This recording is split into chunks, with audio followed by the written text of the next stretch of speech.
बिस्मिल्लाहिर्रहमानिर्रहीम। आज मैं आपके साथ बहुत ही मज़ेदार अरेबिक डिज़र्ट की रेसिपी शेयर कर रही हूँ। तो चलें स्टार्ट करते हैं।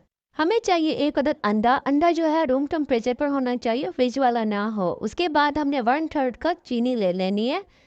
एक चुटकी हमने नमक का ले लेना है। ये नमक ज़रूरी है, ये बैलेंस करेगा मीठे को। और इसको अच्छे से मिक्स कर लेना है।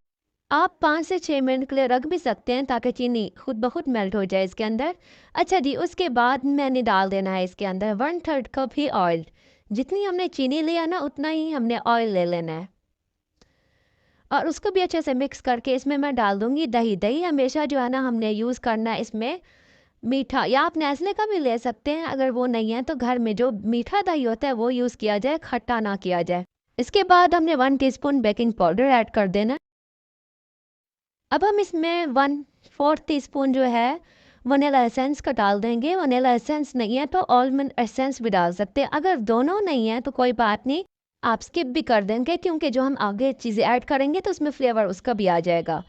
अच्छा जी, उसके बाद मैंने 1 कप सूजी डाली है। स्टेप बाय स्टेप डालनी है अपने, फिर मिक्स करते जाना है। और इसमें मैंने 1/3 कप ही मैंने कोकोनट पाउडर डाल दी है। अब देखें, आपको मैं इसलिए बता रही थी कि वनीला एसेंस या आलमंड एसेंस नहीं है तो कोई बात नहीं, क्योंकि कोकोनट फ्लेवर हमारे पास ऑलरेडी आ जाएगा।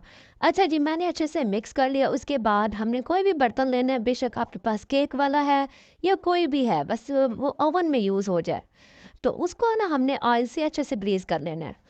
उसके बाद जी हमने सारा जो मिक्सचर बनाया था इसी बर्तन में डाल देंगे।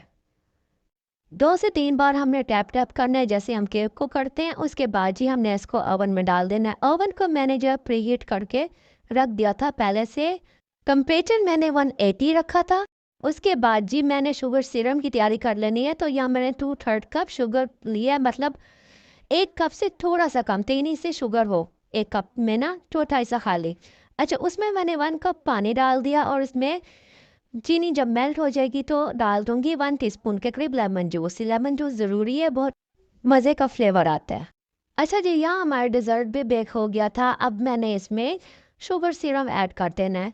थोड़ा सा डिज़र्ट को ठंडा होने रख देना है, फिर उसके बाद ऐड करना है। अच्छा जी, शुगर सिरम सारा मैंने ऐड कर दिया था। उसके बाद मैं यहाँ छुरी की मदद से साइडों से ज़रा जगह बना लूँगी ताकि शुगर सिरम जो है अंदर चला जाए, और यहाँ दरमियान में भी सुराख कर दूँगी मैं। 20 से 25 मिनट के अंदर अंदर ही हमारा शुगर सिरम जो है एब्जॉर्ब हो गया था। उसके बाद मैं डाल दूंगी यहाँ कोकोनट का चूरा। आपकी मर्ज़ी, आप ठंडा करके खाएं तो आप 2 से 3 घंटे फ्रिज में रख सकते हैं, वरना ये दोनों अच्छे लगते हैं, गर्म भी अच्छा लगता है, ठंडा भी। ये है हमारे डिज़र्ट की फाइनल लुक। देखें माशाल्लाह कलर कितना अच्छा आया है, कितना अच्छा बेक होकर इसका कलर निकला है। एक बार ज़रूर ट्राई कीजिएगा। अगर